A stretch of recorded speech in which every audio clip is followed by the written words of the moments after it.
और होने चाहिए। तो उसने विवाह भी कर लियो।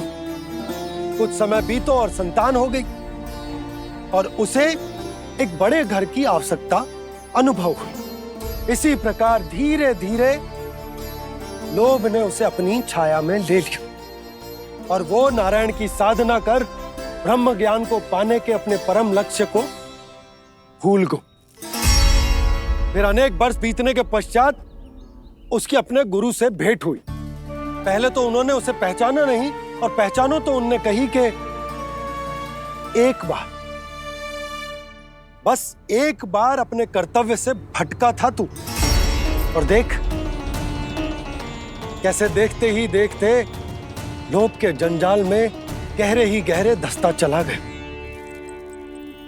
सोचो, कहीं उस व्यापारी को धन के लोभ में अपना वचन देकर आप सब भी जे ही भूल तो ना करने जा रहे।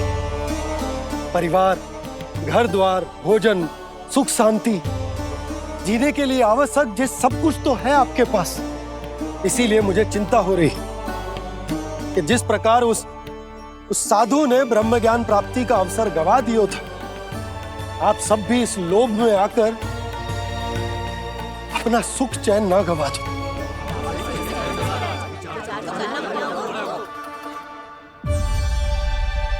लग तो है बात सबको समझ आ रही है।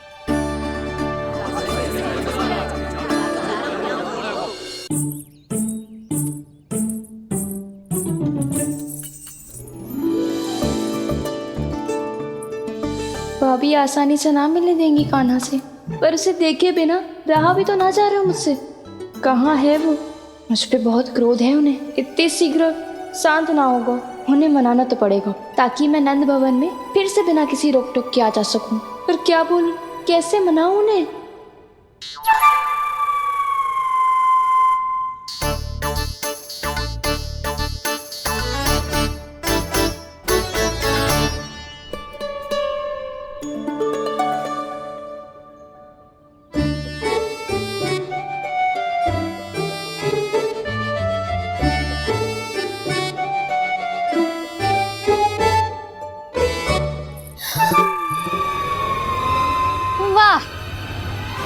जिसने मेरे लल्ला पर चोरी का आरोप लगायो, वो ही आज मेरे घर में चोरी चोरी प्रवेश कर रही है। नाना भाभी, ऐसी कोई बात ना है।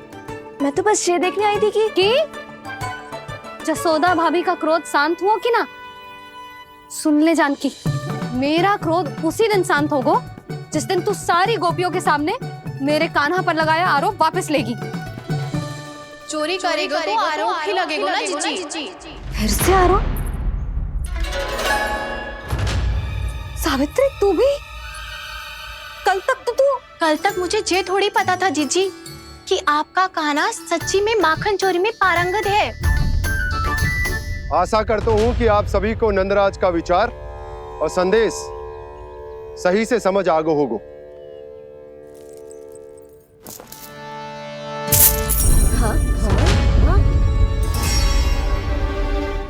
सिक्कों की खनक बता रही है कि पोटली कितनी भारी है। एक ही दिन में कितनी वजन पा गई जे। हमें भी इससे अधिक धन अर्जित करना होगा, तभी तो हम अपने उज्जवल का भविष्य उज्जवल कर पाएंगे। पहली बार कछु बुद्धि की बात की है तूने। नंदराज, हमारे मन में आपका बहुत सम्मान है, पर हम जो करना चाह रहे हैं वो लोभ ना है, वो तो विकास है। हाँ नंदराज, हम अपना और अपने संतानों का भला बुरा सोचे बिना कब तक अपना जीवन इस प्रकार जीते रहेंगे? फिर पिछले 4 वर्षों से हमने आपको कर भी तो ना दियो है। मुझे तो लगता है कि नंदराज की बातों पर शांति से सोच विचार के बाद ही कुछ निर्णय लेना चाहिए। ऐसा मौका बार बार ना आता। नहीं, हमें सोच विचार कर निर्णय लेना है सबने।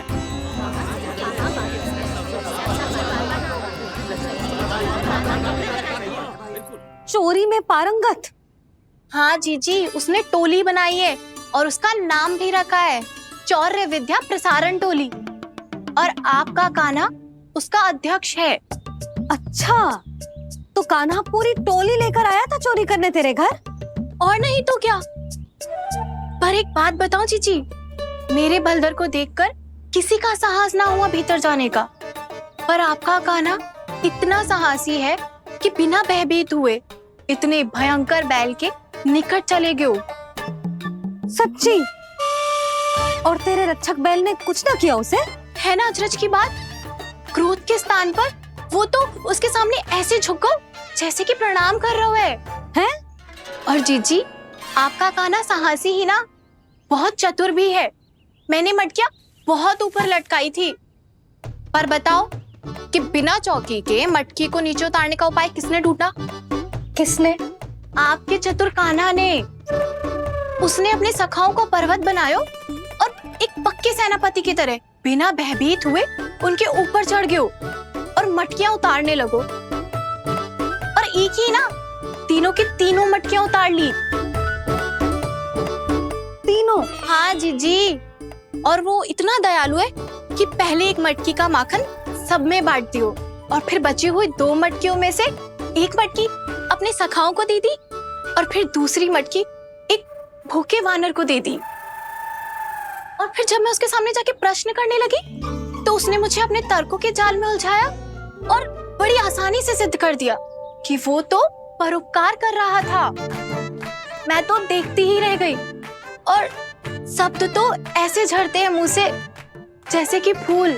रुक जा सावित्री, पहले तू ये निर्णय ले ले कि तू मेरे लल्ला का गुणगान करने आई है कि उसकी निंदा करने? निंदा करने ही आई हूँ जीजी। जानकी सत्य कह रही थी, आपका कान्हा माखन चोर ही है और बलराम के साथ भागा था। बलराम क्यों?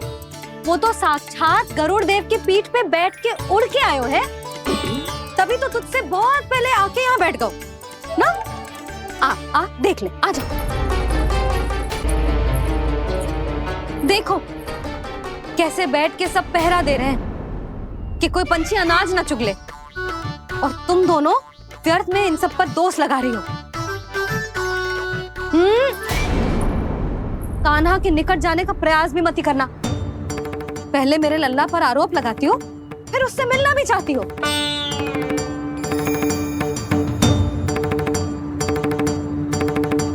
पर जीजी चोरी? अरे उसे तो चोरी का अर्थ भी ना पता होगा। तुम दोनों को नारायण का भय भी ना है क्या? हाँ, मेरे लल्ला पर आरोप लगाने से पहले तुम दोनों को लज्जा ना आए? हे नारायण, अब आप ही बताओ मैं क्या करूं। लग तो है किसी की घोर दृष्टि लगी है कि बार बार मेरे लल्ला पर आरोप लगते हैं। किसी की क्या, तुम दोनों की दृष्टि लगी है। या तो तुम दोनों मनगढ़ंत कथाओं को सत्य बताना छोड़ दो, या फिर कृपा करके मेरे घर आना बंद कर दो।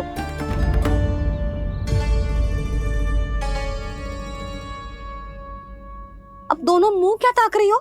हाँ, जाओ यहां से। और तुम दोनों नंद जी की सभा में क्यों ना गई? हाँ?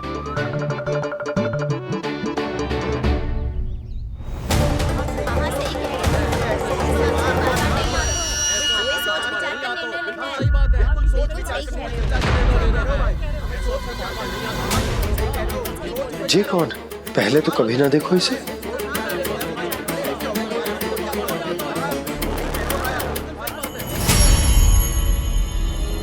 कहाँ को? बस करो।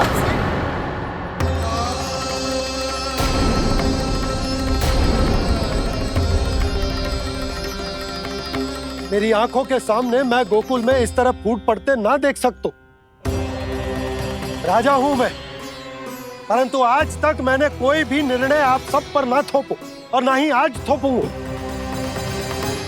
मुझे पता है आप सबके पास कल सूर्यास्त तक को समय है, इसीलिए मेरी विनती है कि आप घर जाकर रात्रि को इस बात पर पुनः विचार अवश्य कीजिएगा।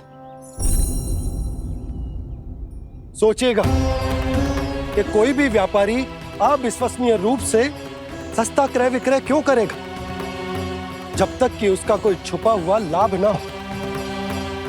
हमें सोचना होगा कि कहीं हम उसके बिछाए जाल में फंस तो ना रहे।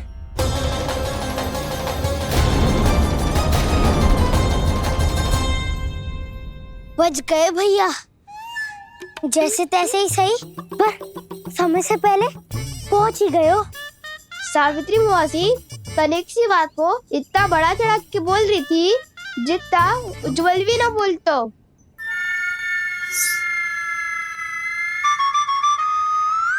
वैसे आनंद तो बहुत आयो, सच्ची।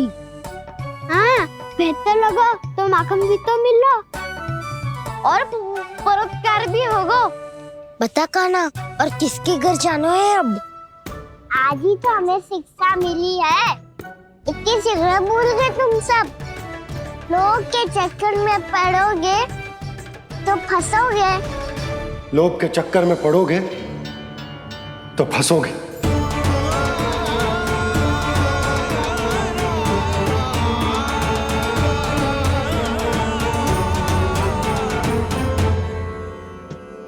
चोर चोर कह रही है मेरे निर्दोष से बालक को। अब तो इन दोनों ने अति ही कर दी है।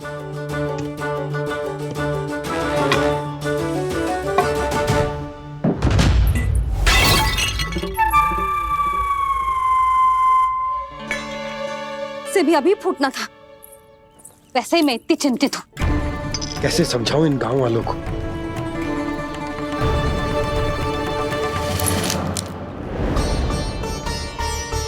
कोई समझने को तैयार ही ना है।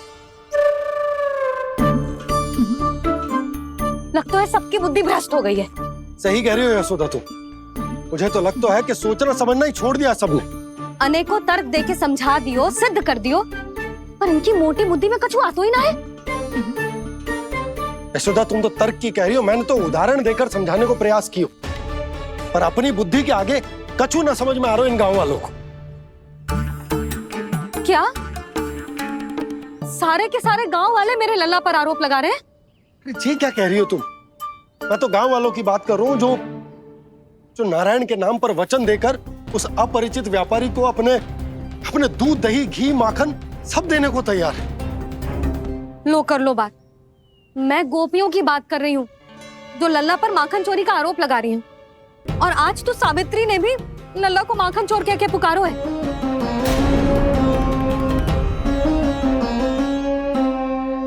सावधान यशोदा, कहीं बड़ा होकर माखन चोर ना बन जाइए। अच्छा, ये सब आप छोड़ो। स्त्रियों की बात है, मैं संभाल लूंगी। आप ये बताओ, सभा में क्या हुआ? गोकुल में फूट पड़ गई यशोदा, लोभ की फूट।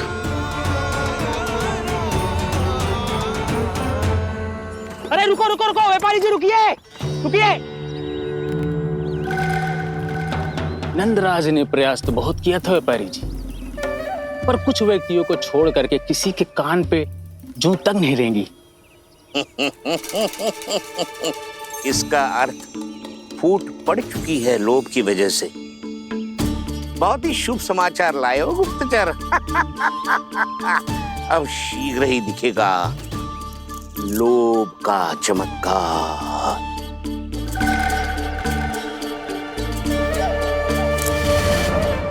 लोभ से बचने को जो पाठ हम कान्हा को पढ़ा रहे थे ना, आज वही पाठ मैं इन गांव वालों को समझाने में असमर्थ रहा। आप चिंता मत करो जी, धीरे धीरे सब ठीक हो जाएगा। तब तक बहुत देर हो जाएगी यशोदा। ये गोकुलवासी मेरे अपने, उन्हें अपनी आंखों के सामने मैं भूल करते ना देख सकता। वो सुलक्षणा, वो उस व्यापारी के प्रभाव में आ गए, और शंकरी मौसी और सुमति भी सुलक्षणा के मार्ग पर ही चल रही। कान खोल के सुन ले बहू, आज से घर में दूध पीनो बंद, दही खानो बंद और माखन तो बिल्कुल न खानो। पर मैया, पर किंतु परंतु कुछ ना सुननो मुझे। सुलक्षणा की जैसे धनवान बननो है कि ना?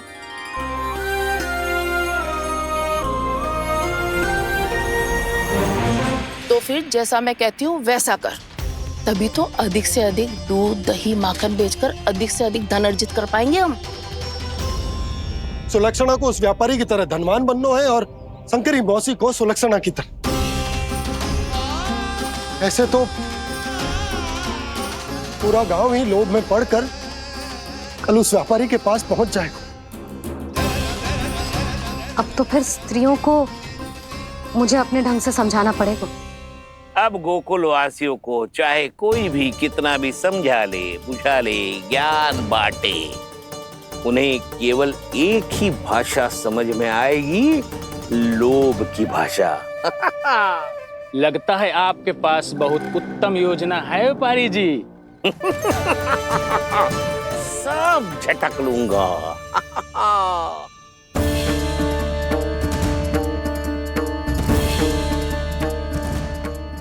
आपको क्या लगता है प्रभु, मैया के समझाने से गोपियाँ समझेंगी?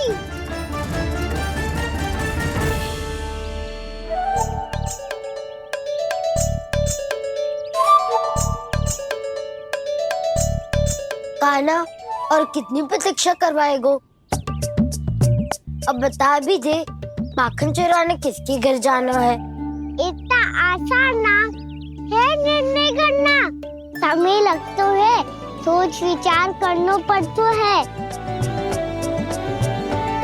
पर ये निर्णय किया कैसे जाए पता है मुझे। लगता है ये निर्णय करना पड़ेगा कि बचना कैसे है।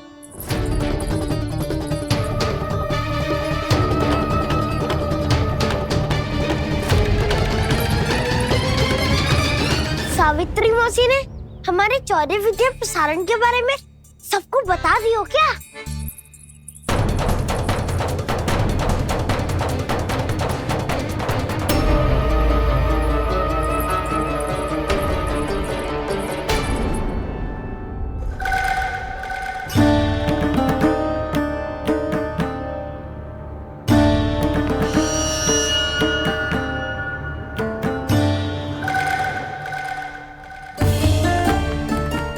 शीघ्र आओ, छोटी माँ बुला रही है।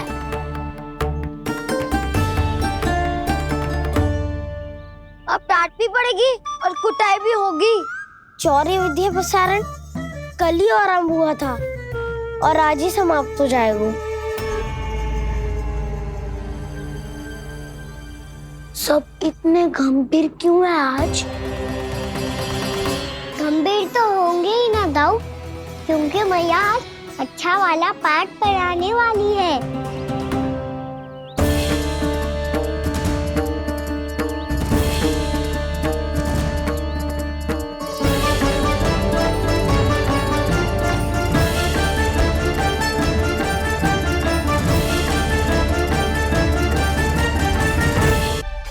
चलो आओ बैठ जाओ।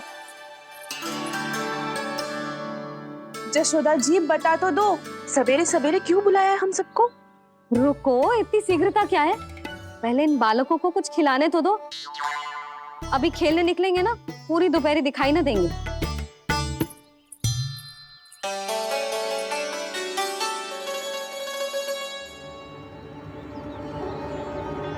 मैया देखो ना, कैसे अपने आभूषणों का दिखावा कर रही है जी सुलोचना। चिंता मत कर बहू, शीघ्र ही हम इससे अधिक आभूषण और इससे अधिक उत्तम वस्त्र पहन के घूमेंगे। ये देखो, तुम दोनों के लिए क्या बनाओ है मैंने। पूरे गोकुल में प्रसिद्ध मेरे पेड़े। चलो लो।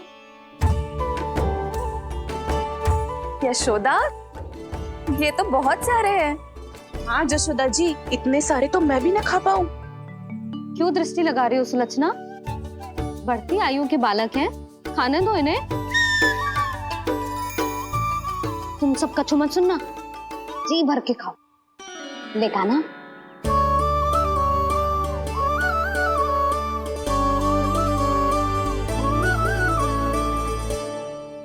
हे नारायण, मैंने अपने कान्हा को जो सिखाओ है, बस वे उसे स्मरण रखें और उसका पालन करें।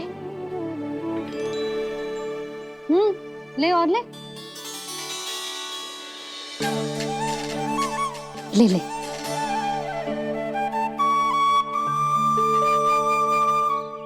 आज तो एक के बाद एक पेड़ मिल रहे हैं, वो भी बिना रोक टोक के। मैया दो के बाद तीसरी मिठाई बड़ी कठिनाई से खाने देती है, पर आज सादा लाड पेड़ों के माध्यम से जिता रही है। कछु तो रहस्य है। प्रभु, क्या आप भी वही सोच रहे हैं जो मैं सोच रही हूँ? कोई परीक्षा तो नहीं ले रही है ये? किस सोच में पड़ गए तुम दोनों?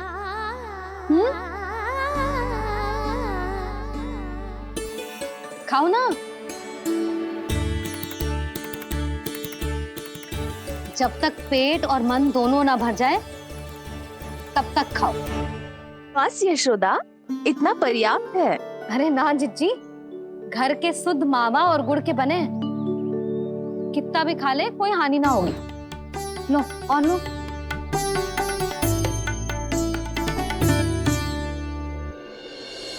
प्रभु, परीक्षा ही है ये तो खाए जा रहा है, कहीं मेरी दी हुई सीख भूल तो ना खाओ, सारा खेल बिगड़ जाएगा। सदैव स्मरण रखियो लल्ला, लोभ बहुत भयानक होता है, बहुत भयंकर। जो एक बार हमारे मन में प्रवेश करके हमें भीतर से ही जकड़ लेता है, इसके कारण हम अधिक से अधिक और अधिक से अधिक पाने की इच्छा करने लगते हैं। क्या हुआ कान्हा, रुक क्यों गए?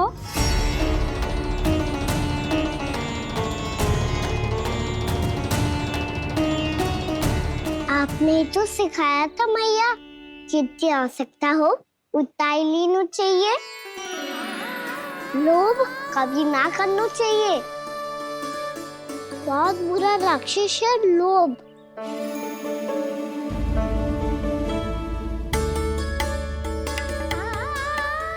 बुरा और खाने में कोई बुराई ना है कान्हा, ले ले। ना मैया, लो मैं अधिक खाऊंगा तो फिर पेट पकड़ के बैठना पड़ेगा।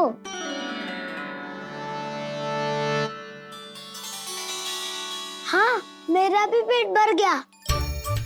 कान्हा सही कह रहा है छोटी माँ, लोग बहुत भयानक राक्षस है। जो भी लोग के चक्कर में पड़ेगो वो बहुत बुरा फंसेगो। अच्छा जाओ, जाके खेलो तुम दोनों। मैया, ये पेड़ अपने सखाओं के लिए भी ले जाऊं मैं? हाँ लल्ला, ले जा अवश्य।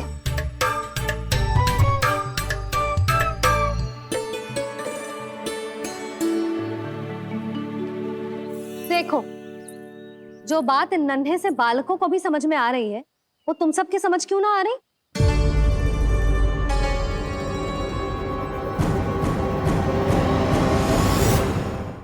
क्या समझाना चाहती हो जशोदा जी? तनिक खुल के बोलो। जब बसंता खाने के बाद भी हलवा खाने का हट करतो है तो उसे मना क्यों करती है? इसीलिए ना, ताकि स्वाद के लोभ में उसका स्वास्थ्य ना बिगड़ जाए। और उज्जवल, जब भरी दोपहरी में बाहर खेलने का हट करतो है तो तू उसे मना क्यों करती है? इसीलिए ना कि खेल के लोभ में उसे लू ना लग जाए। हाँ, और पुराण पढ़ना तो अच्छी बात है ना। तो श्री रामा जब रात में दीप के प्रकाश में पुराण की कथाएं पढ़ना चाहते है तो क्यों मना करती है उसे बता? ताकि कथाओं के लोभ में उसकी दृष्टि खराब ना हो जाए जीजी। तो इसका अर्थ तो यही है ना कि लोभ चाहे पेड़ों का हो, चाहे पुराण की कथाओं का हो, या फिर अधिक धन अर्जित करने का हो, लोभ सदैव हानिकारक ही होता है। जे बात तुम ही सब ना समझोगी तो अपने बालकों को कैसे समझाओगी? बोलो। हम सबकी मैया यहाँ क्यों आई है? डांट पड़ी क्या? चौरी विद्या प्रसारण टोली के बारे में सबको पता चल गो क्या? चिंता के चने चबाना छोड़ो और ये पेड़े खाओ। भीतर और भी गंभीर समस्या पे चर्चा चल रही है। कैसी समस्या? लोग की भयानक राक्षस की समस्या। व्यापारी जी, नंद जी ने कल सभा बुलाई थी, और आज रानी यशोदा जी ने सारी स्त्रियों को अपने घर पे बुलाया है, तो आपको नहीं लगता कि हमें कुछ करना चाहिए? करना तो चाहिए गुप्तचर। सबसे पहले हमें घाट जाकर गोकुल वासियों की प्रतीक्षा करनी चाहिए। सूर्यास्त से पहले वो सारे मूर्ख वहां आने वाले हैं, मेरे सामने नारायण के नाम का प्रण लेने। उन्हें चाहे कोई भी कितना भी समझा ले बुझा ले, उससे कोई अंतर नहीं पड़ेगा गुप्तचर। हमारा वास्तविक धन क्या है? दूध, घी, दही, माखन, यही ना? हाँ, तो श्री नारायण की कृपा से तो हमारे पास इसकी कोई कमी ही ना है। तो हम सब तो पहले से ही धनवान हुए ना। तो फिर जे गोधन अपने परिवार और संतान में बांटने के बाद जो भी बचतो है वो तो हाट पे बिखी जातो है ना। तो फिर मथुरा के किसी अपरिचित व्यापारी के साथ माथा फोड़ने की क्या आवश्यकता है? जशोदा जी, हम आपकी और नंदराज की चिंता समझते, पर इसकी कोई आवश्यकता ना है। कुछ उल्टा सीधा नहीं करेंगे हम। विश्वास रखो जशोदा, हम जो कुछ करेंगे समझदारी से करेंगे। लोभ में आके कोई निर्णय नहीं लेंगे हम लोग, है ना? हाँ। अच्छा, अब चलती हूँ। बुलावे की सूचना पाके सब कार्य ऐसे ही छोड़कर आ गई थी।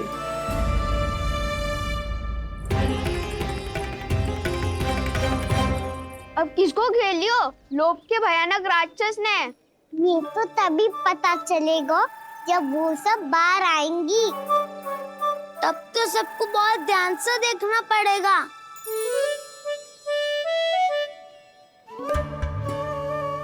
देखना तो पड़ेगा दाऊ, तभी तो पता चलेगा माखन चुराने किसके यहाँ जाना है।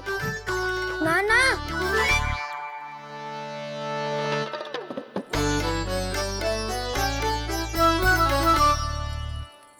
लोग का राक्षस तो उनके पास दिख ना रहे हुआ है।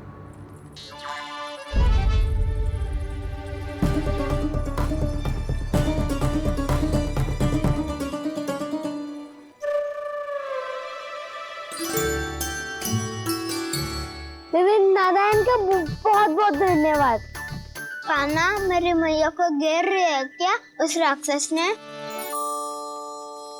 यशोदा भाभी और नंद भैया कितने चिंतित थे ना।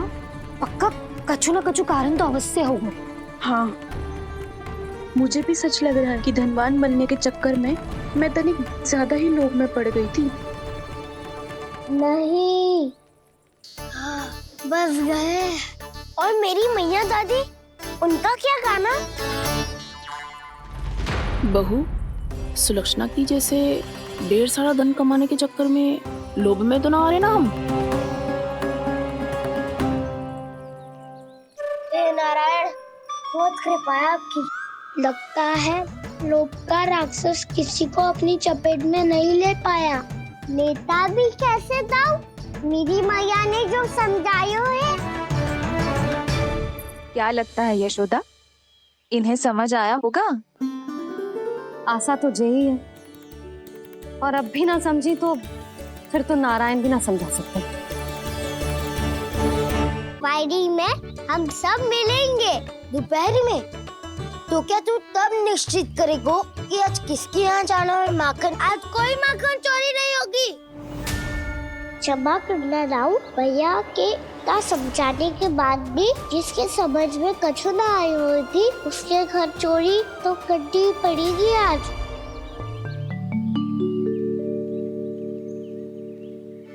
व्यापारी जी, सारी स्त्रियां एक साथ यहीं आ रही हैं। मेरे चक्रव्यूह में फंसने की इतनी शीघ्रता कि संध्या तक भी नहीं रुक पाई।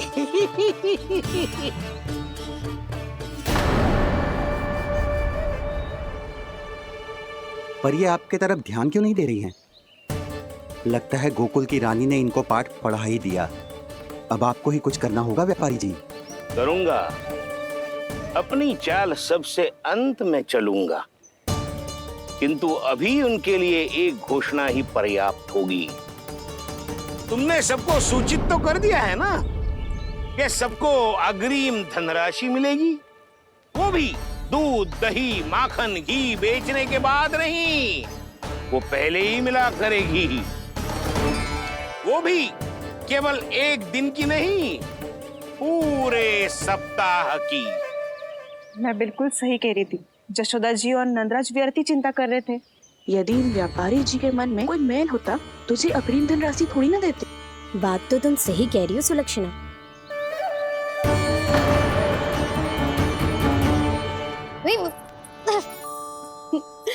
कितनी शरारत करते है तू? काजल लगाने दे मुझे। भैया पहले मुकुट लगाओ ना।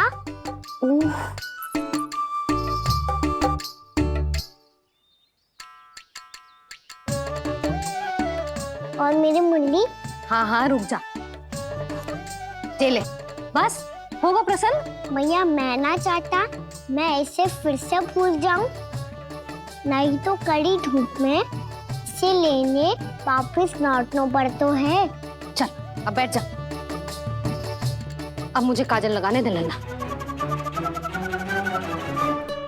भैया इतना सारा काजल मत लगाओ, छोटा सा बालक लगता हूँ मैं। आहा, नखरे तो देखो, इतना सज धज के तो तेरे बाबा भी ना जाते बाहर, दृष्टि लग जाएगी नल्ला। चुप। उनको तो आ सकता ही ना है भैया, वो तो गोकुल के राजा है। वैसे भी मुझे भी कम मत समझो, मैं भी राजा हूँ अपनी टोली का। कौन सी टोली? अपनी। ये क्या कर रहे हैं प्रभु? बता, कौन सी टोली? बालकों की टोली मैया, मारी खीर वाली टोली का।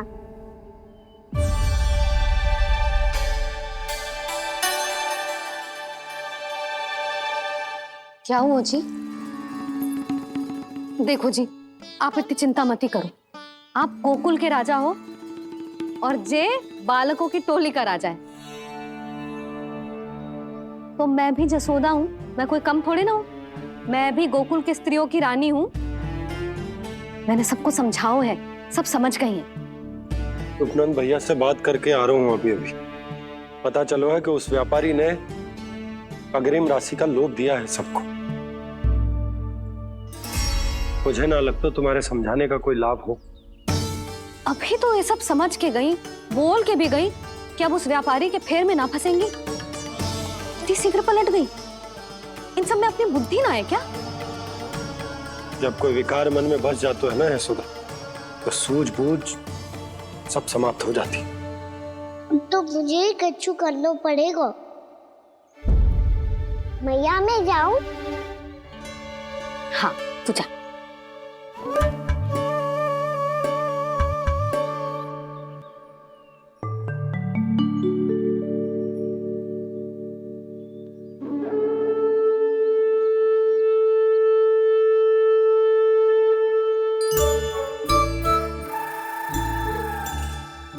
बहुत बड़ी समस्या हो गई है सखाओ। कैसी समस्या? लोभ का भयानक राक्षस कहीं ना गए हो, वो अभी भी यही है। मुझे पता था, और इसका सबसे अधिक प्रभाव तो मेरी मैया और दादी पर ही हुआ है। तुम सच कह रहे हो उज्जवल? हाँ। अरे कछु ना बलदाऊ, जे बड़ बोला तो ऐसे ही बात करते रहेगा बड़ा चढ़ा के। बड़ा चढ़ा के नहीं बोल रहा हूँ मैं। आज से घर पे दूध दही माखन घी सिर्फ एक बार ही मिलेगा। पर क्यों? ताकि अधिक से अधिक दूध दही माखन घी बचाकर उस व्यापारी को 2 गुना मूल्य पे बेचा जाए। इतने से तो काम ना चलेगा। उस सुलक्षणा से, और मैं तो कहूँ सुलक्षणा से ही क्यों, पूरे गोकुल में सबसे अधिक धनवान बनना है तो और माखन जमा करना पड़ेगा। हाँ हाँ मैया, लाओ मैं इसे ऊपर रख देती हूँ। चोरी चुपके से खा तो ना जाएगी ना? तेरी घबराहट बता रही है कि घर से निकलने से पहले तूने थोड़ा माखन तो खाया है। सच्ची बोल। ना ना मैया, मैं क्यों माखन खाऊंगी? मैं भी तेरी मैया हूँ लाली, माप के रखो तो मैंने।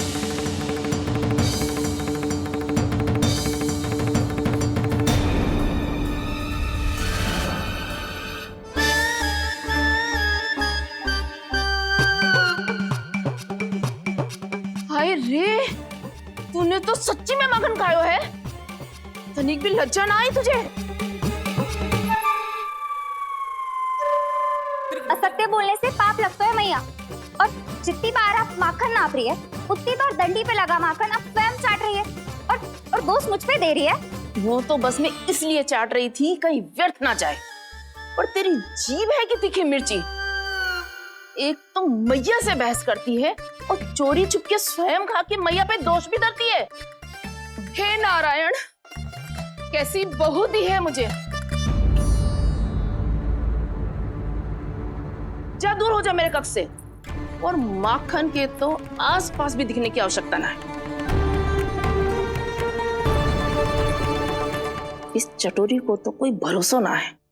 माखन को तो सुरक्षित स्थान पर रखना पड़ेगा।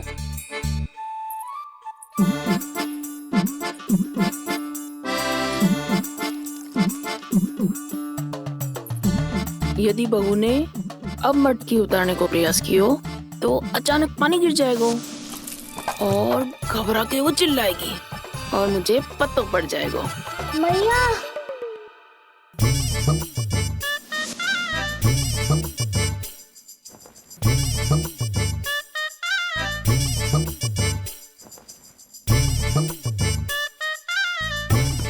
ये माखन तो मैं किसी को छूने भी ना दूंगी, तभी तो बनूंगी धनवान, बहुत धनवान।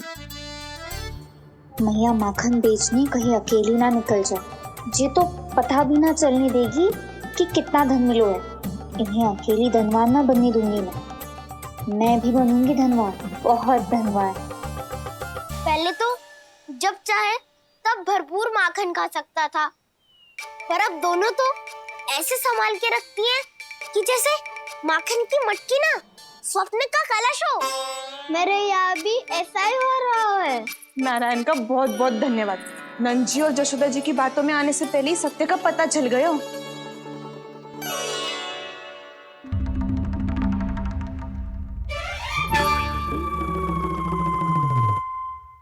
ये इतना सारा माखन। दृष्टि मत लगा। पेट पे पट्टी बांध के रात रात भर भूखा रह के बड़ी कठिनाई से माखन इकट्ठा किया है जे।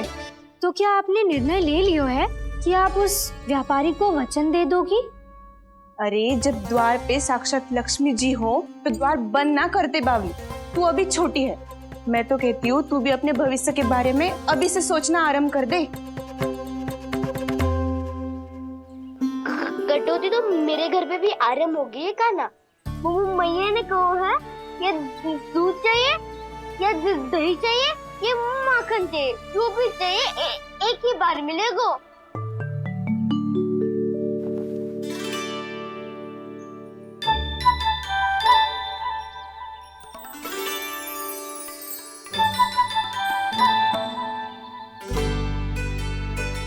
तब हमारी टोली को ही कुछ करना पड़ेगा। तुम सबको तुम्हारा अधिकार मिले, ये हमारा कर्तव्य है।